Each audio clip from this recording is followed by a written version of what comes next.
Good morning everyone students. आज हम करेंगे कक्षा 9वीं का सामाजिक विज्ञान का पेपर। सबसे पहला प्रश्न देखिएगा। सबसे पहले प्रश्न में सरकार द्वारा किसानों को उनकी फसल के लिए पहले से घोषित कीमतें दी जाती हैं, इस मूल्य को क्या कहा जाता है? न्यूनतम समर्थित मूल्य। दूसरा प्रश्न देखें। अंत्योदय अन्न योजना 2000 में शुरू की गई। हरित क्रांति से कौन सी फसल के उत्पादन में सबसे अधिक वृद्धि हुई? गेहूं की फसल में। और श्वेत क्रांति से कौन से उत्पाद से संबंधित है? दूध से। प्रश्न नंबर 5 है, भारत में सबसे ज़्यादा भयानक अकाल कब पड़ा था? और अकाल पड़ा था वह 1943 का अकाल था। तो कौन सा अकाल था वो? बंगाल अकाल। बंगाल अकाल। उससे अगला प्रश्न देखिएगा। प्रश्न नंबर 6 है, सिंधु तथा गंगा नदी तंत्रों के बीच में जल विभाजक पर स्थित है क्या? अंबाला स्थित है। तापी का उद्गम मध्य प्रदेश खालिस्तान जिले में सतपुड़ा के श्रृंखला में है, तो बैतूल है इसका। अगला देखिएगा। 2011 में भारत का जनघनत्व 382 व्यक्ति प्रति वर्ग किलोमीटर है। और संविधान कब लागू हुआ? 26 जनवरी 1950 को। हरियाणा में कितने लोकसभा निर्वाचन क्षेत्रों में बांटा गया है? तो 10 भागों में बांटा गया है। उससे अगला देखिएगा। उससे अगला प्रश्न है,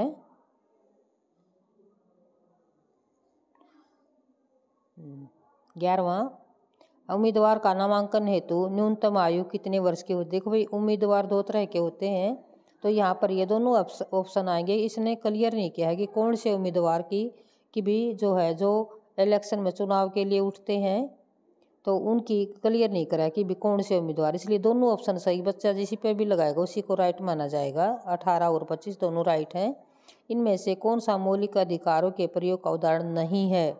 बच्चे द्वारा माँ बाप की संपत्ति विरासत में पाना, ये मौलिक अधिकारों का उदाहरण नहीं है। इससे अगला देखिए। भारतीय संविधान में इनमें से कौन सा अधिकार नहीं देता है? अपनी संस्कृति की रक्षा का अधिकार देता है। भारतीय संविधान इनमें से कौन सा अधिकार देता है? अपनी संस्कृति की रक्षा का अधिकार। प्रश्न नंबर 14 देखें। इनमें से कौन सी स्वतंत्रता भारतीयों की नहीं है? तो सशस्त्र विद्रोह में भाग लेने की स्वतंत्रता।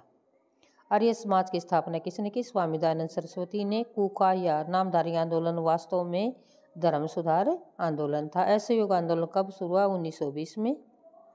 उससे अगला देखें।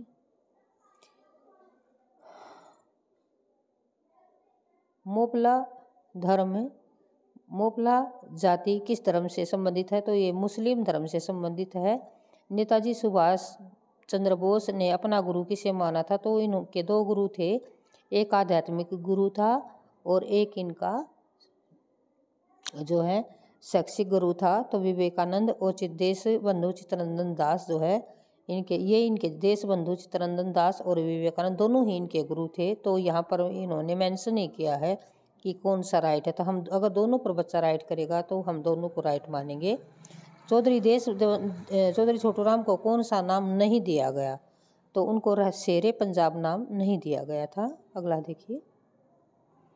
अगला प्रश्न है कि प्रच्छन्न बेरोजगारी क्या है? प्रच्छन्न और मौसमी बेरोजगारी। प्रच्छन्न, इसमें लोग जो है काम करते हुए प्रतीत होते हैं, और मौसमी बेरोजगारी है कि जो सीजनल काम करते हैं, जैसे गन्ने के मिल में है तो उनको जो है 6 महीने तक मिल चलता है, तब तक नौकरी मिल जाती है, उसके बाद में जो है वो घर बैठ जाते हैं। ये मौसमी बेरोजगारी होती है। तो जिनको कुछ समय के लिए कार्य मिलता है उसको मौसमी बेरोजगारी कहते हैं। जैसे गांव में मजदूर हैं, तो जो जब गेहूँ कटते हैं या धान कटते हैं तो मजदूरी इनको मिल जाती है, पूरा साल फिर वो बैठे रहते हैं। ये मौसमी बेरोजगारी है बेटा। किस पूंजी को आप सबसे अच्छा मानते हैं? भूमि, श्रम और भौतिक भूमि, श्रम, भौतिक पूंजी और मानव पूंजी। क्यों? मानव पूंजी को हम सबसे अच्छा मानते हैं क्योंकि मानव पूंजी पर ही सब चीज़ें आधारित हैं। भारत की जलवायु को प्रभावित करने वाले कारक हैं देशांतर, अक्षांश और समुद्र से दूरी। जन्म दर क्या है और मृत्यु दर क्या है? जन्म दर है 1 वर्ष में प्रति 1000 व्यक्तियों में जितने बच्चे पैदा होते हैं उनका जन्म होता है उनको जन्म दर कहते हैं। और 1 वर्ष में प्रति 1000 व्यक्तियों में से जितने मरने वालों की संख्या होती है उनको मृत्यु दर कहते हैं। हमें संसद की क्यों आवश्यकता होती है? यह हमें सरकार की शक्ति को बताती है संसद। दूसरा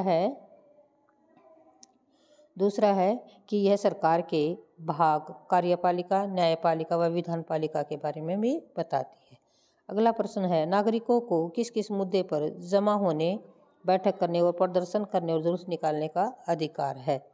नागरिकों को सरकार बदलवानी हो, कानून बदलवाने हो या कोई चीज़ जो सरकार में जनता को पसंद न हो तो जो है उनको ऐसा करने का अधिकार है। डॉक्टर हेडेगवार के भारत के सांस्कृतिक पुनर्जागरण के योगदान पर चर्चा करें।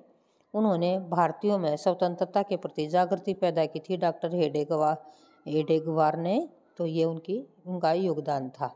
28वां प्रश्न देखिएगा गाइज। हाँ, क्या भारत में राष्ट्रीयता अंग्रेजों की देन? हाँ, भारत में राष्ट्रीयता अंग्रेजों की देन है। अंग्रेजों के शोषण व अत्याचार की वजह से भारत के सभी वर्ग भारत को आज़ाद कराने के लिए विरोध करने लगे और भारत में पश्चिमी भाषा लागू कराने लगे। भारतीयों को दूसरे देशों के संघर्ष के बारे में पता चला और भारतीय राष्ट्र बनाने की कामना करने लगे। अगला प्रश्न देखिएगा बेटा। अगला प्रश्न है, ये एक पैराग्राफ दिया गया है और इसमें से प्रश्न देखने हैं आपने। 29, 30, 31 और 32 4 प्रश्न इसमें से निकालेंगे। भूमि एक प्राकृतिक संसाधन है, अतः इसका सावधानी पूर्वक प्रयोग करने की जरूरत है। वैज्ञानिक रिपोर्ट से संकेत मिलता है कि खेती की आधुनिक कृषि विधियों ने प्राकृतिक संसाधन आधार पर अति उपयोग किया है। अनेक क्षेत्रों में हरित क्रांति के कारण उर्वरकों के अधिक प्रयोग से मिट्टी की उर्वरता कम हो गई है। इसके अतिरिक्त नलकूपों से सिंचाई करने के कारण भूमि जल के सदुपयोग में भौम जल स्तर कम हो गया है। मिट्टी की उर्वरता और भौम जल में पर्यावरणीय संसाधन कई वर्षों में बनते हैं। एक बार नष्ट होने के बाद उन्हें पुनर्जीवित करना बड़ा कठिन हो जाता है। कृषि का भावी विकास सुनिश्चित करने के लिए हमें पर्यावरण की देखभाल करनी चाहिए। ये पैराग्राफ है, ये प्रश्न है इसमें। पहले में मिट्टी की उर्वरता किसके अधिक प्रयोग से कम हो गई? उर्वरक के प्रयोग से। भूम जल स्तर की कमी का मुख्य कारण नलकूपों से सिंचाई। और भूमि कौन सा संसाधन है? प्राकृतिक संसाधन है। नेक्स्ट पेज देखेंगे। नेक्स्ट पेज ये है बेटे, 30वां है। इसमें भी ऐसे ही आपने इसको पढ़ना है पूरे पैराग्राफ को और यहाँ उत्तर अपने देने हैं। तो पहले प्रश्न का उत्तर देखिएगा। भारत में पौधों की कितनी प्रजातियां पाई जाती है? 47,000 प्रजातियां पाई जाती है। 2 पौधों के नाम जिनके फूल नहीं होते, ये होते हैं कवक और शैवाल। विश्व के कितने प्रतिशत फूलदार पौधे भारत में पाए जाते हैं? 6.1। 31वां है बच्चे, ये अगले पे होगा। चीन में अकाल के दौरान कितने लोग भूख से मर गए? 3 करोड़ लोग जो है भूख से मर गए। विश्व इतिहास का सबसे भयानक अकाल किस देश में पड़ा? चीन में। और तीसरा प्रश्न है, भारत में अकाल के दौरान चीन जैसी भूखमरी की स्थिति क्यों उत्पन्न हुई? दोनों देशों की सरकारी